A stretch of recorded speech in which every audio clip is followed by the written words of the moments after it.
Hey folks, Senator Jeff Jackson coming to you from my kitchen. Just put the kids to bed and wanted to talk to you for a real quick moment because we're about to start the very first weekend with the stay-at-home order in effect, which means a lot of you have a decision to make about how seriously you're going to take that. And before you do, I just want to make two quick points. First, we're about 4 to 6 weeks away from hitting peak infection. We'd rather it be 6 than 4. We want to push out peak infection. That's what flattening the curve looks like. That's how we make sure that we don't overwhelm our healthcare system. But in any event, the point is that the people who are going to be sick during peak infection are not sick yet. That means we still have time. We still, as a state, have the ability to flatten the curve and make sure that we minimize the loss of life by not overwhelming our healthcare system. That's the first point. The second point is that early on in this battle, we were hoping that our primary weapon would be widespread testing, like we saw in South Korea.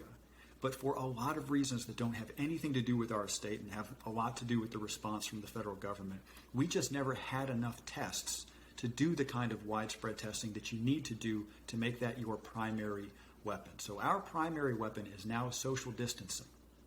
That is why almost 400,000 North Carolinians have lost their jobs in the last few weeks, basically as a matter of state policy, because we're committing to this strategy so fully, because it is our primary weapon at this point.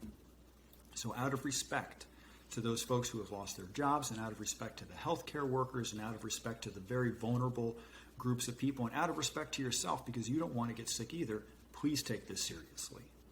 The next couple of weeks are going to determine whether we beat this thing or not. So let's beat this thing. Let's really commit to this strategy for the next few weeks. I know you have other places you'd like to be and other people you'd like to see, but folks, we have to get through this by minimizing loss of life. And the only way to do it, the only card that we really have to play at this point is social distancing. So we got to make sure that we do a great job, and it all starts this weekend. When we're through this, and we have minimized the loss of life, we're going to throw a great party, okay? I'll throw it. You're all invited. We're going to invite all of the nurses. We're going to invite all of the grocery clerks and all the delivery truck drivers who helped make this thing possible. And first round is on me. But right now, we have to take this seriously. Be smart. Stay strong. And I'll see you soon.